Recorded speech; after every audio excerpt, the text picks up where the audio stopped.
The first rule of getting captured is to make them think they've won.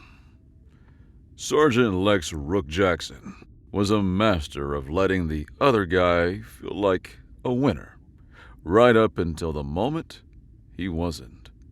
He sat bound to a minimalist chair of chrome and white polymer, the magnetic cuffs tight enough to ache but not tight enough to stop his blood flow. A rookie mistake.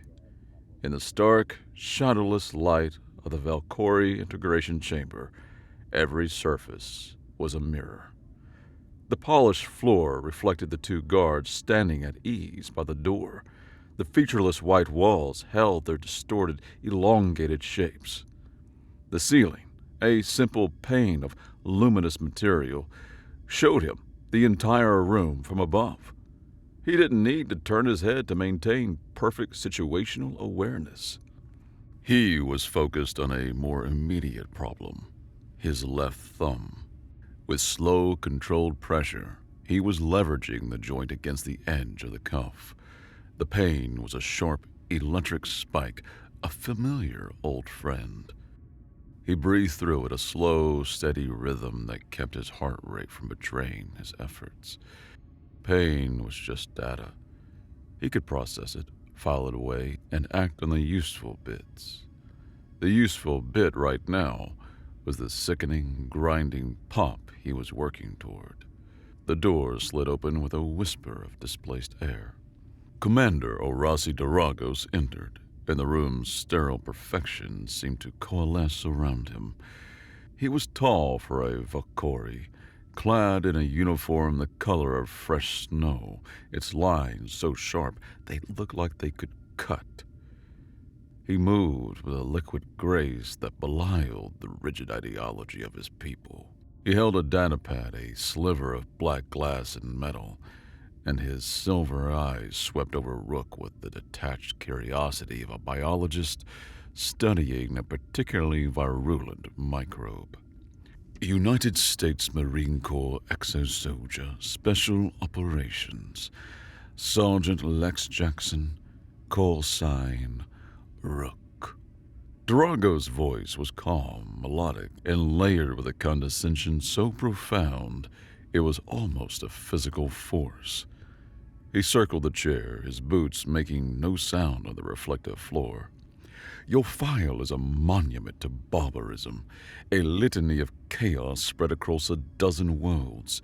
You are a dying breed, Sergeant, an evolutionary dead end. Rook said nothing. He kept his eyes forward, his expression blank. The two guards shifted, their plasma rifles held in a low ready.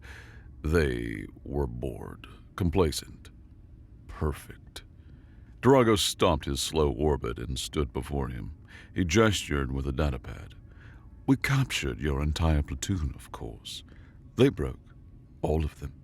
They sang such beautiful, terrified songs about the last stand, about the monster who got them all killed on a fool's errand. They told us all about your mission. A lie. His team was dead. He'd seen to it. Better a clean death by his own hand than capture by the Valkyrie. The mission was his alone. He felt a cold flicker of satisfaction. The false intel was good. The plan was working. This mind forge you were so desperate to find the keys for, Doragos continued, a faint, cruel smile playing on his thin lips, is a work of art, an instrument of peace. It will bring harmony to this fractured galaxy, a peace your species is congenitally incapable of understanding. He paused, bringing his face closer to Rook's. But your primitive fixation on scorekeeping, it fascinates me. My subordinates have been unable to extract the information through conventional means. Your psychological conditioning is impressive, crude, but impressive. He straightened up and, with a gesture of supreme careless arrogance, set the datapad on a small, sterile white table. It was just to Rook's left, inches from his cuffed hands, a foot from his boot. So, I will ask you myself, before I have you atomized and your memory wiped from the annals of this world, a point of academic curiosity. Doragos leaned in, his voice dropping to a conspiratorial whisper. What is your kill count, human? Rook's boot, with agonizing slowness, had been pressing against the leg of that small table. The pressure was infinitesimal, undetectable, but it was enough. The sole of his boot contained a one-shot high-speed induction cloner, a desperate piece of tech for a desperate mission. The Valkyrie's biolocked datapad was air-gapped, impenetrable to any remote hacking attempt. You had to touch it or get very, very close. Right now, it was cloning every bit of data on the drive, including the constantly updating activation keys for the orbital Mindforge. The process was silent, invisible, and would take 5 seconds. Rook let the silence hang in the air, a weapon in itself. He let Doragos savor the moment, the feeling of absolute control. He let the commander's hubris become his shield. 1, 2, 3, 4. He raised his head, meeting the commander's silver gaze for the first time. His voice was a low rasp, dry from dehydration and disuse. This year? Rook asked, tilting his head just so. Or just this planet? 5. A flicker of disbelief, then amusement crossed Doragos' face. He scoffed, a soft, airy sound of contempt. It was all the time Rook needed. He threw his entire body weight to the left. The sickening pop of his thumb dislocating was lost in the crash as his chair slammed into the small table. His left hand, now slick with blood and horribly malleable, slipped free of the cuff. In the same motion, his fingers closed around one of the chair's chrome legs. He twisted, wrenching it free with a screech of tortured metal. The first guard, startled by the noise, took a half-step forward.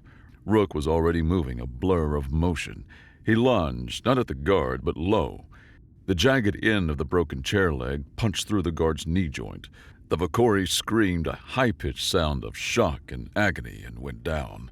His plasma rifle clattered to the floor. Rook scooped it up.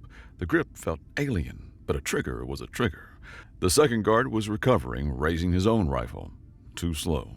Rook grabbed the front of the wounded guard's pristine uniform, hauling him up as a shield. The guard's partner hesitated, his orders surely not including, shoot through your comrade to kill the unarmed prisoner who is now very much armed. Doragos stared, his mask of serene superiority shattered, replaced by a raw, naked fury. Contain him, now! Rook didn't wait. He backpedaled, dragging his screaming shield with him, his eyes locked on the room's only other exit, a massive floor-to-ceiling window of armored crystal that overlooked the spire city of Yakaros. You are an animal! Doragos shrieked, his voice cracking. I'm a Marine. Rook grunted and fired 2 shots, not at the guard, not at Doragos, at the window.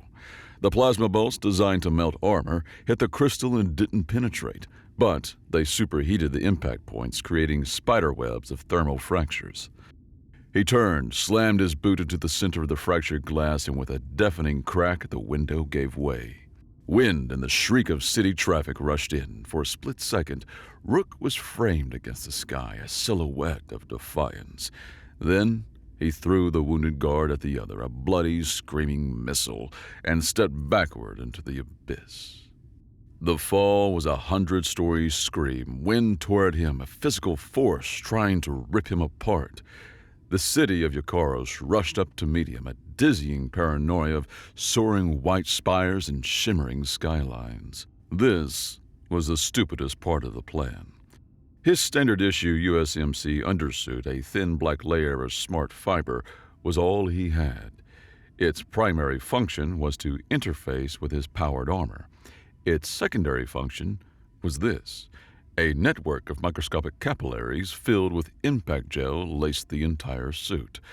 On sensing catastrophic G-force, they were designed to harden instantly, turning the suit into a rigid, full-body cast, spreading the force of impact across every square inch of his body. It was a one-shot system.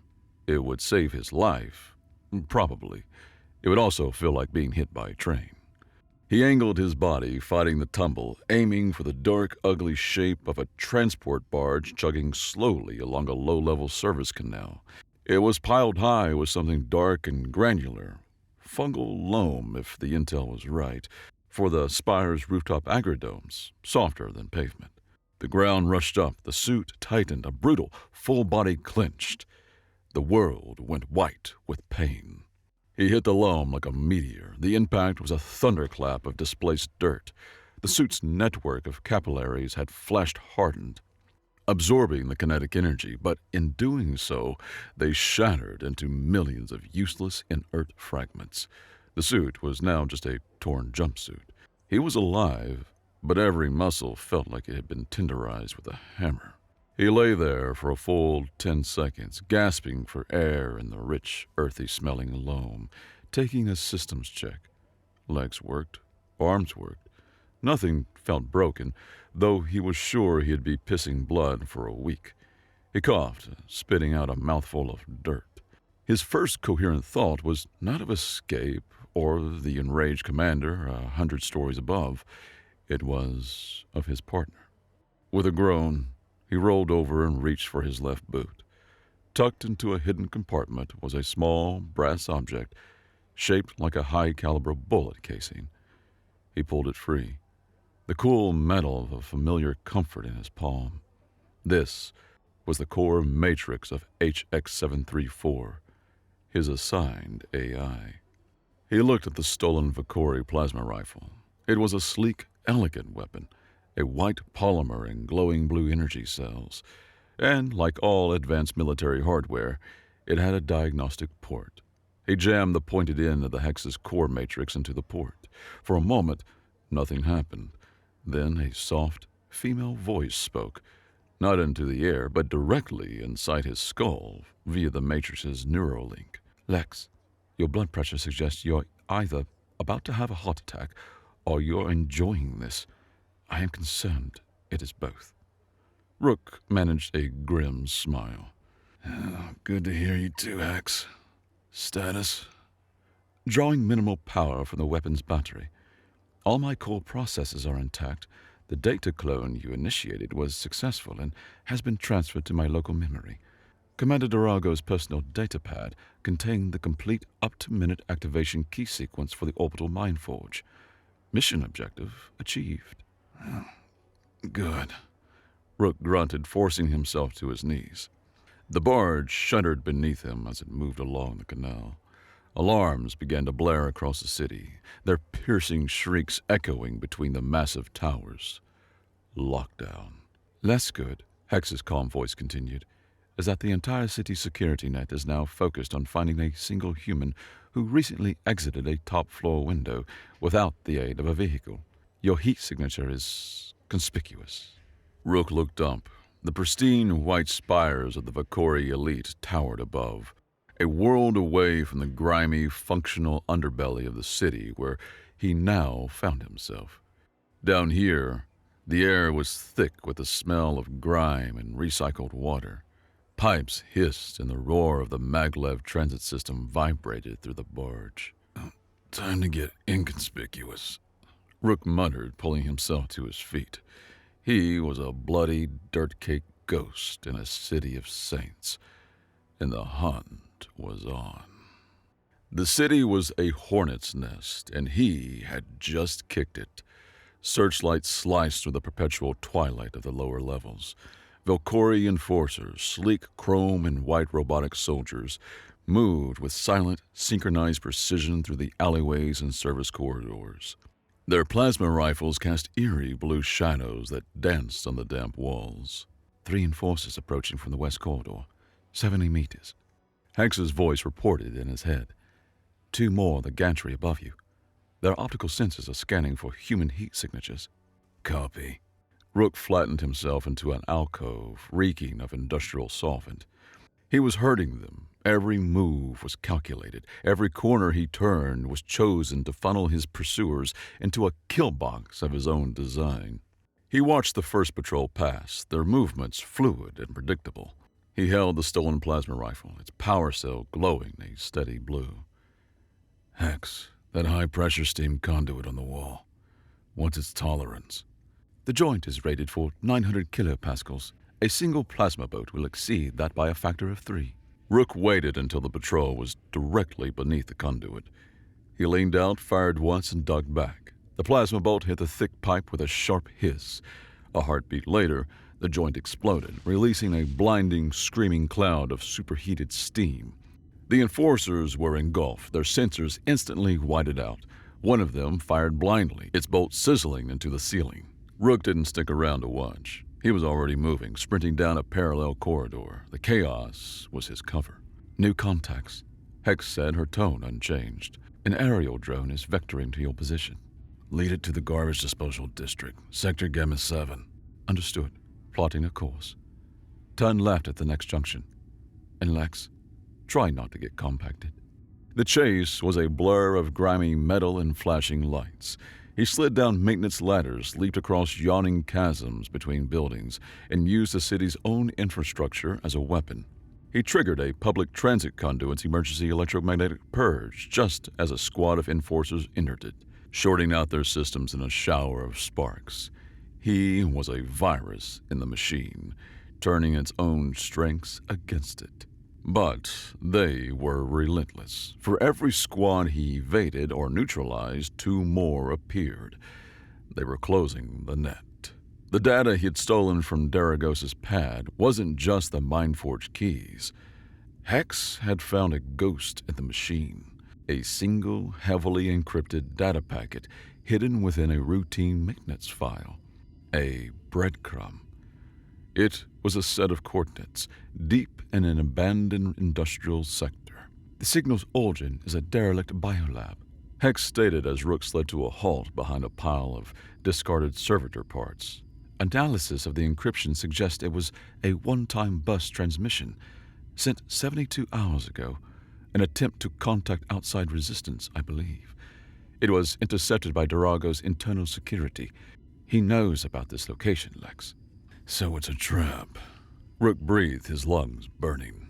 "Or an opportunity," Hex corrected. "Daragos is arrogant.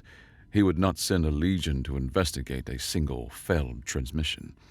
He would send a small team, quietly." The lab was a skeletal ruin, its windows shattered, its walls stained with chemical spills. As Rook approached, he heard the distinctive hum of Valkori's subduer rifles.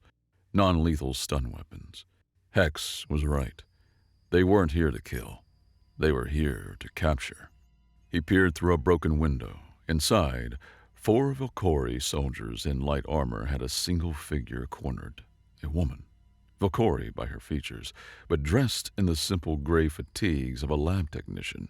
She was terrified, but there was a spark of defiance in her eyes as she clutched a datapad to her chest. "Sylvanta," one of the soldiers said, his voice smooth and placating.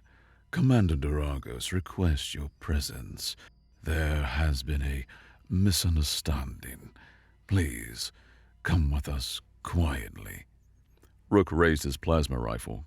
Quiet was about to go out the window. "Hex," he subvocalized. "Tell me when they switch to lethal." He burst through a crumbling wall, a whirlwind of dust and violence, one bolt hitting the ceiling, showering the soldiers with debris. The other vaporized a subduer rifle from the leader's hands. "Now!" The leader yelled, drawing his sidearm. "Lethal force authorized!" "They have switched to lethal," Hex confirmed, a fraction of a second too late. The lab erupted in blue plasma fire. The sudden shift from a quiet capture to a desperate firefight was the chaos Rook needed. The soldiers were trained for orderly pacification, not for a COC nightmare against a single, brutally efficient human. He moved low and fast, using the lab equipment as cover. A plasma bolt seared past his head, melting a console into slag. He returned fire, his shot coring through a soldier's chest plate. The Valkori collapsed without a sound. 3 left. He vaulted over a table, kicked it into the path of another soldier, and shot him as he stumbled. The woman, Salvanta, was screaming, huddled behind a reinforced containment unit. The remaining 2 soldiers focused their fire on Rook's position. It was the opening he needed. Move! He yelled at the woman.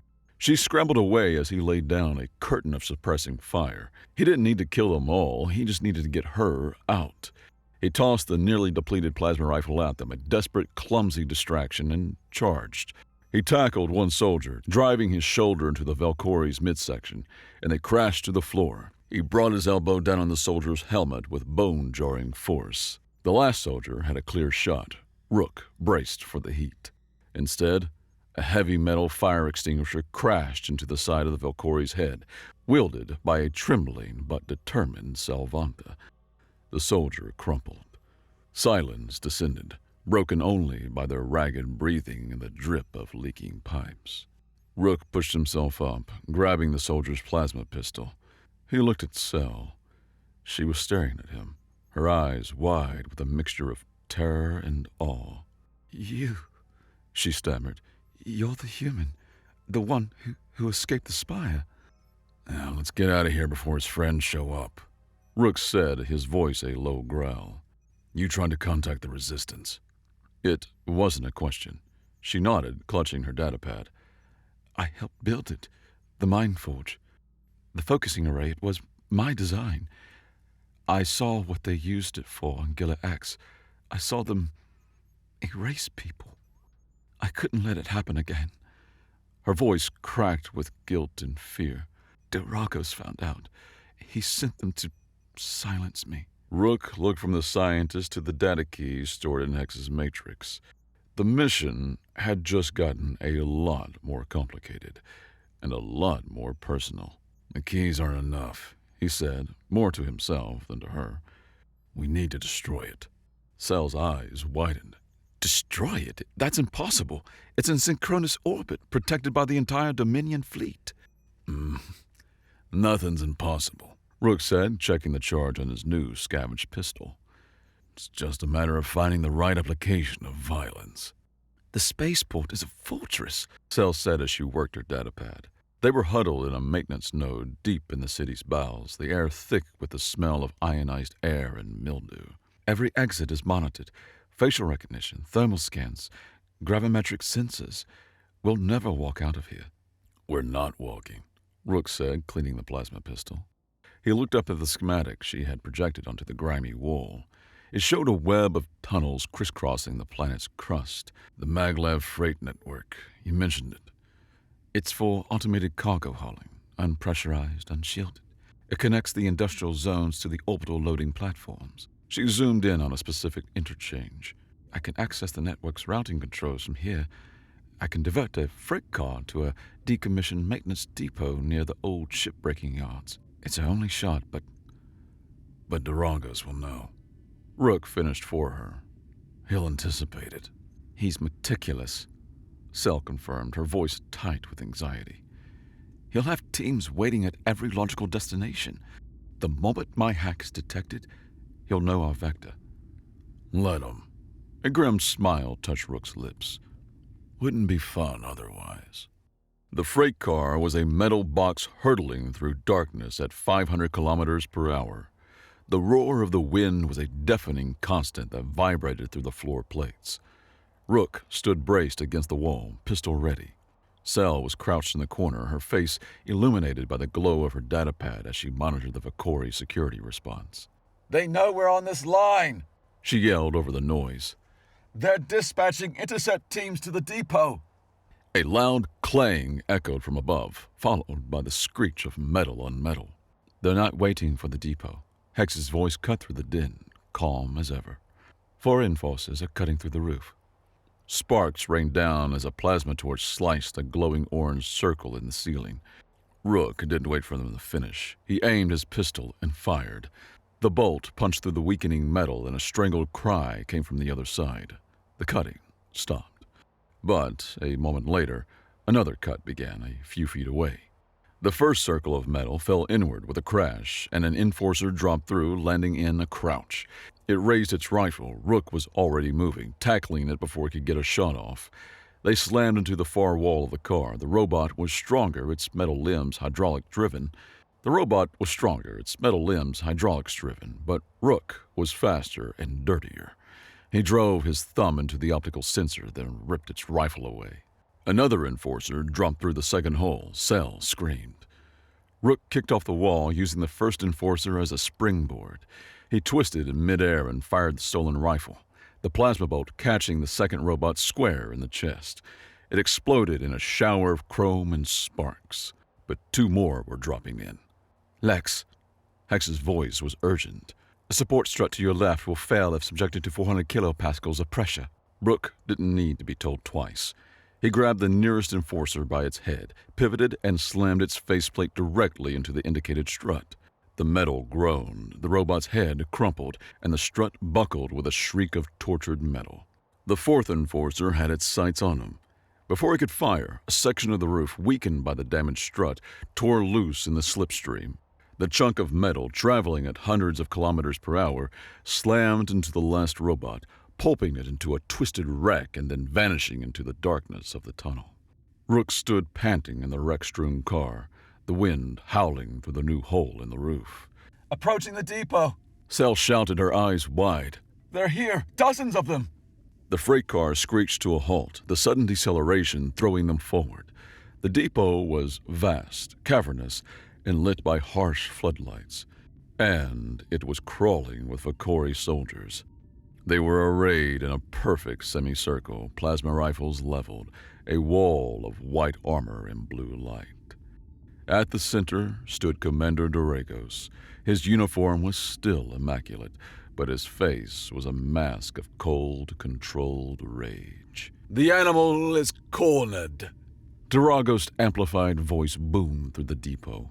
Surrender the scientist and the data, and I will grant you a swift death. Not much of a deal, Rook muttered. He looked at Cell, who was frozen with terror. He saw the way out. Not for him. For her. For the mission. Hex, transfer the data to her datapad. He turned towards Cell. New plan, he said, his voice low and urgent. You run. I distract. What? No. I won't leave you, Rook said, giving her a hard shove towards a side exit he had spotted on the schematics. You're completing the mission. Go! He didn't wait for her reply. With a defiant roar, he charged out of the freight car, firing the enforcer rifle, not at the soldiers, but at the massive cranes and gantries overhead. A plasma bolt hit a support cable, and a multi-ton magnetic clamp crashed to the floor, sending the soldiers scattering. Chaos, his oldest friend. All fire converged on him. Plasma bolts sizzled past, melting craters in the floor and walls around him. He was a single, frantic target, drawing the eye of every soldier in the depot. He saw Cell hesitate, then turn and sprint for the exit. Good. Doragos' face was contorted in a snarl of fury. Kill him! Kill him now! A soldier with a rocket launcher leveled the weapon. Rook saw the backblast, saw the streaking projectile. He had time for one last grim smile. He bought her a few seconds. Maybe it was enough. The world dissolved in a cataclysm of fire and crushing weight as the rocket struck a support pillar above him, bringing tons of ferrocrete and steel crashing down. Darkness consumed him. Rook woke to silence and the taste of blood. The darkness was absolute, heavy, and smelled of dust and shattered rock. He was pinned, a massive weight pressing down on his chest, making each breath a ragged, painful effort. He was alive. He shouldn't be. Lex. Hex's voice was faint, a ghost in his skull. Status. He rasped, the words scraping his throat raw. Running on the last dregs of the pistol's power cell, I was able to project a micro-shield for 0.8 seconds before containment failure. It diverted the majority of the blast and shrapnel. The subsequent cave-in was unfortunate. You have 3 broken ribs, severe internal bruising, and a Class 2 concussion. On the positive side, you are not a thin paste. peachy. He tried to move, but the slab of ferrocrete pinning him didn't budge. He was trapped, buried, alive. Cell? She escaped the depot. The stolen data is safe with her.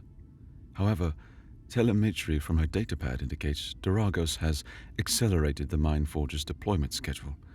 He intends to pacify Eukoros within 48 hours. He is displeased. Now, he'll get over it. Rook took a slow, painful breath. The original mission was a failure. He couldn't get the keys off-world himself. But the mission could change. The objective was the same: stop the Forge. Only the methods had to adapt. If we can get the keys out, He thought aloud. we broadcast them to everyone. A broadcast of that magnitude would require a high-gain antenna, Hex calculated. The planetary comm spire is the only facility on Eukoros with that capability. It is also one of the most heavily fortified structures in this sector. Then I'll need a crew. He remembered the songs the captured soldiers had sung, according to Doragos. A lie, but one built on a kernel of truth. There were other prisoners, high-value ones. Hex, search the Vokori tactical net. Cross-reference captured personnel from the Tehran Coalition. I'm looking for a USMC Special Operations Fire Team. There was a pause, filled only with the sound of his own strained breathing. Found them, Hex said. Fire team designation Mako 7. Captured 2 weeks ago during the fall of the capital. They are being held on a high-security penal barge in geosynchronous orbit. The manifests list a Sergeant Hadron Dinga demolitions, a Corporal Cassidy Ray sniper, and a Dr. Mira Solis, combat medic. Biggs, Cass, and Mira. Rook breathed. He knew them. Good soldiers, killers, survivors. Now, how do we get to them? That is the primary obstacle, Hex stated. We are currently buried under approximately 40 tons of rubble. Right. One problem at a time. Hex, can you send a signal? A tight beam, low power burst. Something that won't light up their sensors. I can piggyback a signal on the depot's maintenance network. It would be a ghost, a flicker of static, but it would require a receiver actively looking for it. Who do I contact? Selvanta, Rook said. She's smart. She's scared. And right now, she thinks I'm dead. Let's give her a reason to be brave. Selvanta huddled in the darkness of a forgotten sewer junction, her datapad clutched in her hand. She was alone. The weight of the galaxy's most valuable data, a physical burden. The human, Rook, was dead. He had charged into a wall of plasma fire for her, a sacrifice so profound she couldn't comprehend it. It was nihilistic, it was insane, it was heroic. Her datapad chimed, a soft, encrypted tone she had programmed herself. It wasn't a message, it was a phantom, a whisper of corrupted data from the depot's closed network. No one should have been able to access it. No one was left alive back there. Unless... Her fingers trembled as she ran a decryption sequence. The signal was weak, degraded, but the signature was unmistakable. It was the AI. It was Hex. She opened a channel. Selvanta? This is HX734. The synthesized voice was a shock. Sergeant Jackson is alive. Sel choked back a sob of disbelief and relief. Where is he? Is he safe? He is operationally viable, but geographically inconvenienced. The AI replied dryly. He is trapped at the depot. He requires your assistance. A new voice, a human one, rasped over the connection, raw and strained. Sel, the plan's changed. We're not running. We're fighting. I need to get off this rock and I need a team. But first, I need a ride. You know their logistics, their schedules. Find me a way out of this scrapyard. Sel's fear was still there, a cold knot in her stomach, but something else was blooming alongside it, a fierce, defiant hope. The human wasn't a martyr. He was a weapon, waiting to be reloaded. I can do more than that, she whispered, her mind racing, pulling up shipping manifest and flight paths on her data pad. The Valkyrie use automated, unshielded garbage scows to haul waste from the surface to orbital incinerators. They're considered so low-tech that transponders are barely monitored. If you can get to the shipbreaking yards, there's a derelict short-range lifter there. It's a piece of junk, but it might be enough power to get you into low orbit. And then? Rook's voice asked. Then you become trash, Cell said, a wild plan forming in her mind. You latch onto the hull of one of those scows. Their sensor net will ignore you. It will be your ticket past the orbital blockade and right to the prison barge. There was a moment of silence on the other end, then a low chuckle. Becoming trash to pull my friends out of the fire. I like it. Send me the coordinates. The derelict lifter was less spacecraft and more a collection of rust held together by hope and stubborn wiring. Rook had spent hours under the rubble, painstakingly clearing a path, his body screaming in protest. Now, in the cockpit of the lifter, he watched the planet fall away, the curve of Yakaros, a beautiful blue and white jewel against the black of space. Approaching the garbage scow, Hex reported. Its hull integrity is questionable. I would advise against any sudden maneuvers. Noted. Rook gently guided the lifter, its engine sputtering toward the massive, ugly container ship. With a jarring clang, the lifter's magnetic clamps engaged. He cut his own power, and the tiny craft went dark and silent, just another piece of junk clinging to the belly of a bigger piece of junk. They floated through the Valkyrie sensor net, invisible by virtue of being beneath notice. The penal barge was a blocky utilitarian nightmare of a station, bristling with weapon emplacements. The scow docked, and under the cover of automated cranes offloading waste, Rook EVA'd across to the prison's maintenance airlock. Cell's stolen schematics guided him through the service corridors, a ghost in the station's veins. He found them in a high-security cell block. Hayden Biggs' dinger was bigger than Rook remembered, his face a road map of scow lines. Mira Solis was leaning against a wall, her expression one of deep, abiding cynicism. Cassidy Ray was sitting perfectly still, her eyes tracking everything, her hands resting in her lap. A nasty plasma burn scar traced its way up her neck, a stark white line against her skin. Rook bypassed the lock and the cell door hissed open. 3 pairs of eyes snapped to him. Recognition dawned, followed by disbelief. Biggs was the first to speak, a slow grin spreading across his face. Well, I'll be damned, Rook. I heard you went out in a blaze of glory. Report was exaggerated. Rook said, tossing Biggs a salvaged plasma pistol. Gear up. We're leaving.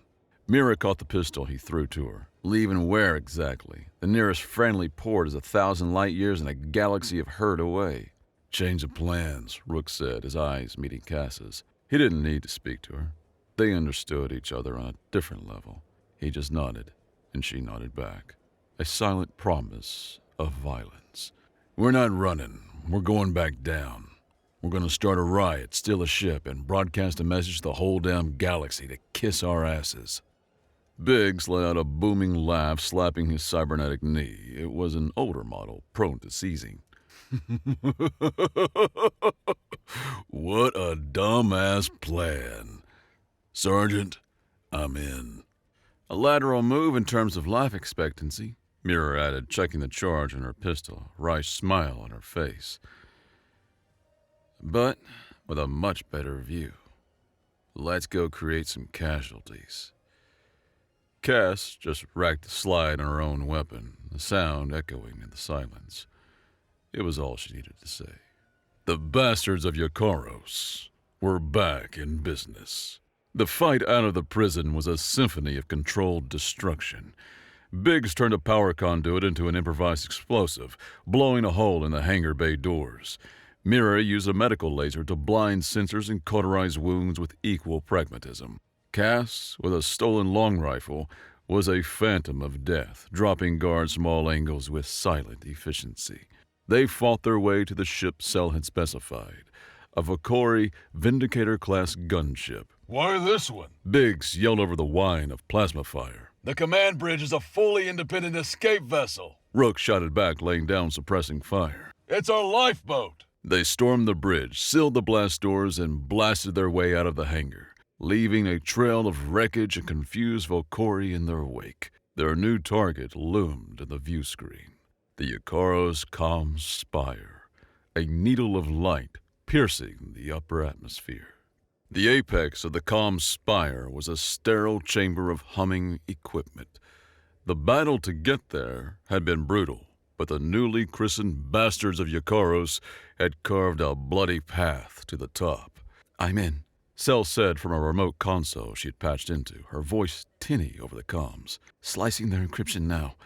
You have a 90-second window before they lock me out and pinpoint our location. Go! Rook jammed Hex's core matrix into the central broadcast console. Do it, Hex. Broadcasting on all frequencies. Hex's voice announced, echoing in the chamber. The Mindforge activation keys are now public domain. Across the galaxy, on thousands of worlds, in resistance cells and on bridges of renegade ships, the data appeared. It was a key. It was a weapon. It was hope. And one more thing, Rook said, leaning into the comms pickup. A message for the Dominion. His voice, raw and unfiltered, went out across the stars. This is Sergeant Lex Jackson of the United Tehran Coalition. We're still here.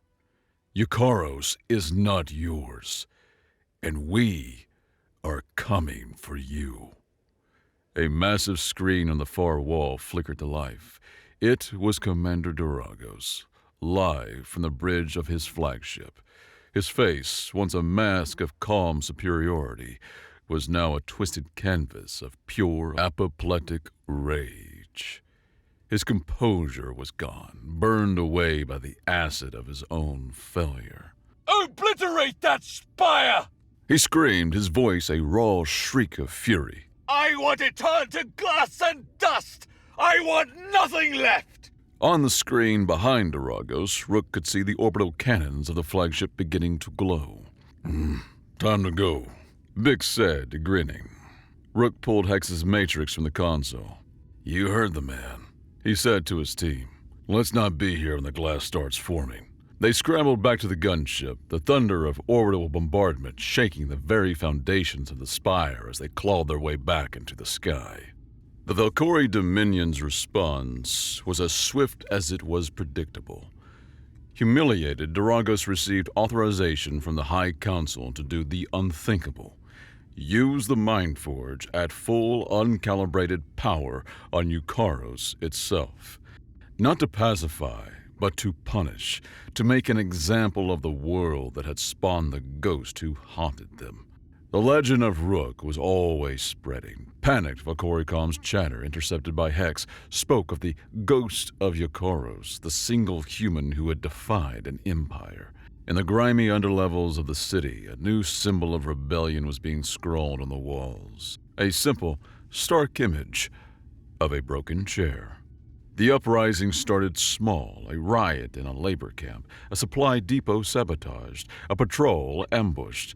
The keys Rook had broadcast were useless without a fleet to exploit them, but the message, the act of defiance itself, was a fire spreading through the Dominion's carefully ordered galaxy. And then, the Mindforge fired. There was no sound, no explosion, just a wave of pure psychic energy that washed over the planet. For the Valkyrie, it was a soothing balm, reinforcing their collective harmony. For the native Yakorians, it was a gentle lobotomy, dulling their anger, their fear, their very will to resist. For the 4 humans on the stolen gunship, it was agony. Rook screamed, clutching his head as phantom voices whispered in his mind. Blood trickled from his nose, his vision swam. It felt like his brain was being squeezed in a vice. Across the bridge, Biggs was on his knees, roaring inarticulately. Mira was slumped in her chair, her face a pale mask of pain. Only Cass seemed to weather it, her body rigid, her knuckles white where she gripped her rifle, a single tear of blood rolling down her cheek. But then something shifted. The pain didn't lessen, but it changed. The psychic energy, designed to override and enforce order on predictable patterns of thought, slammed into the messy, chaotic, stubborn core of human consciousness and broke. It couldn't find purchase. Instead of pacifying, it amplified. The fear became rage. The pain became adrenaline. The despair became a white-hot, singular focus. "Sergeant," Hex's voice cut through the haze in Rook's mind. Her calm was an anchor in the storm. "Your neural activity is exceeding safe parameters by 800%. The psychic field is acting as an uncontrolled neural amplifier. Estimated time to total synaptic collapse, 2 hours, 14 minutes. Rook pushed himself up, his body trembling, a bloody grin spreading across his face. 2 hours. It was more than he needed. "It's a blowtorch for the brain," Mira gasped, wiping blood from her lips. "It's killing us." "Yeah," Biggs growled, getting to his feet, his eyes wild. "But damn, I feel alive." Rook looked at his team. The bastards of Yakaros, their faces etched with pain and a terrifying, feral energy. He assigned the roles, his voice clear and sharp over the comms. Biggs would be the point, the breaching charge. Cass was their overwatch, their silent angel of death. Mira was triage, keeping them on their feet long enough to matter. Then he turned to the pilot's seat where Sylvanta sat, her knuckles white on the controls. She had guided them to the spire, a vital part of the team. Now, he was giving her the most important job of all.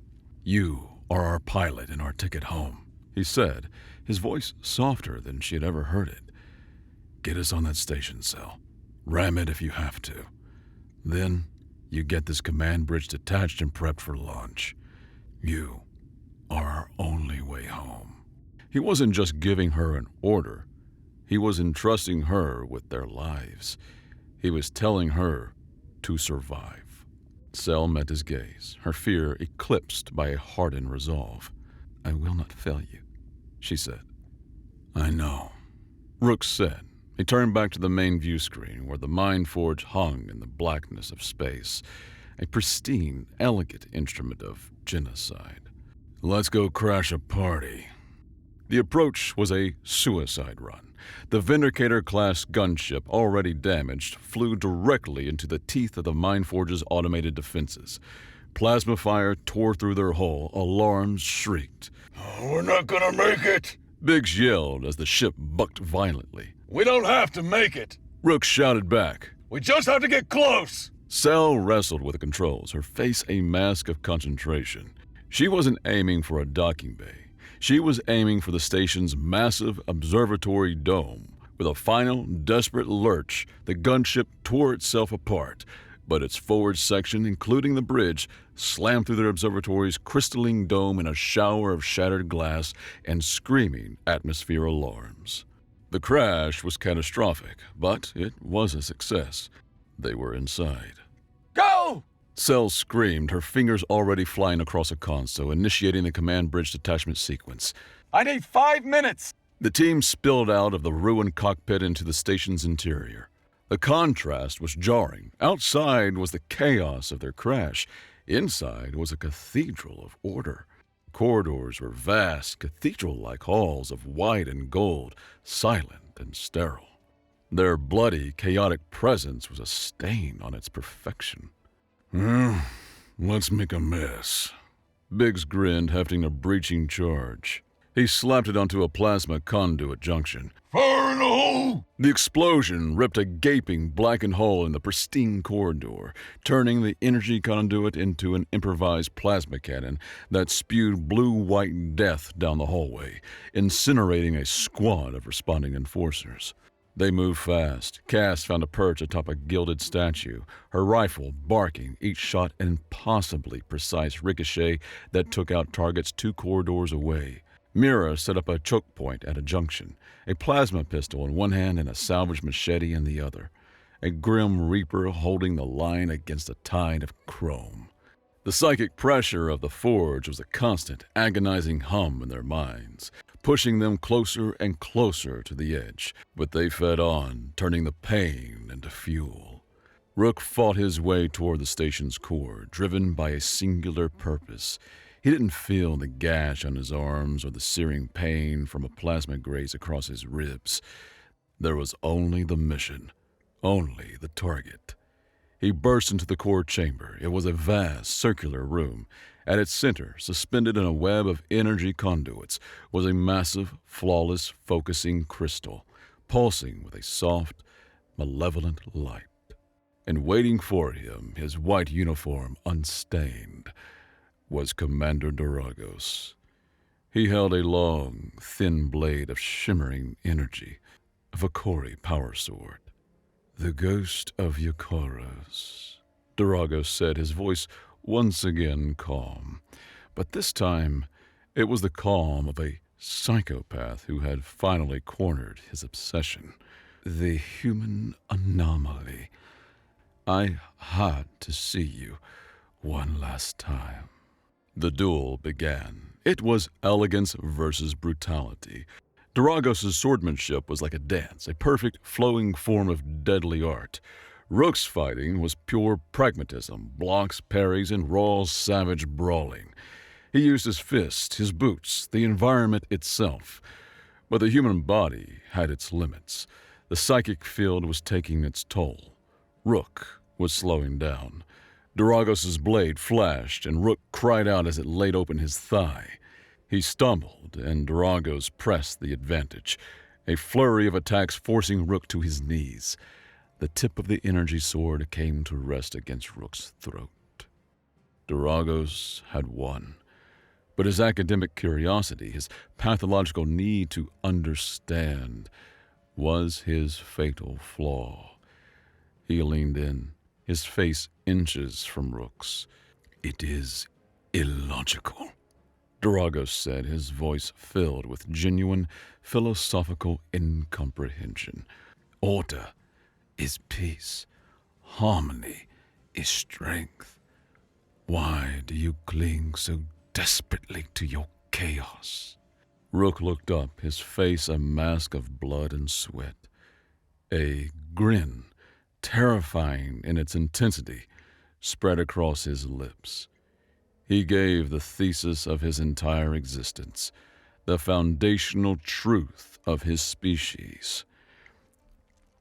"Because," he gasped, "it's ours." That single, fatal moment of hesitation was all he needed. Rook surged upward, not away from the blade, but into it, the energy sword piercing his shoulder, but his momentum was unstoppable. He tackled Doragos, wrapping his arms around the commander's waist, and dove them both forward, straight into the pulsing heart of the Mind Forge. With his last ounce of strength, Rook reached down and manually triggered the overload on his suit's microfusion pack. The world went white. The Mind Forge tore itself apart in silent, brilliant fury. The focusing crystal shattered, releasing a wave of raw energy that ripped through the station. The bastards were about to be overrun. Their choke point was collapsing. They were out of ammo, out of time, their bodies and minds screaming toward shutdown. Then, the observatory wall behind them exploded inward. It wasn't an attack, it was a rescue. The gunship's command bridge, piloted by a wild-eyed Selvanta, smashed through the wall in a controlled crash, its forward ramp slamming down just feet from the position. It was a desperate, insane maneuver, executed with perfect timing, exactly as planned. The hatch hissed open. Get in! Cell screamed over the roar of decompression alarms. Biggs and Mira didn't hesitate. They grabbed Cass and scrambled aboard, laying down a fatal volley of covering fire. Then they turned back. Rook. He was lying at the edge of the ruined core, his body mangled, his suit smoking. Doragos was gone, vaporized. No bastard left behind! Biggs roared. He and Mira charged back into the disintegrating station, grabbed Rook's inert form, and dragged him back to the bridge just as the floor plates beneath them buckled and fell away into the glowing abyss of the dying forge. The hatch sealed. Sal slammed the thrusters to full, and their tiny lifeboat blasted away from the station. Behind them, the mine forge bloomed into a new star, a silent, beautiful supernova that signaled the death of an idea. On the planet below, the psychic pressure vanished like a bad dream. The people of Yakaros looked up, their minds suddenly, gloriously their own. The rebellion had its victory. The galaxy had its symbol.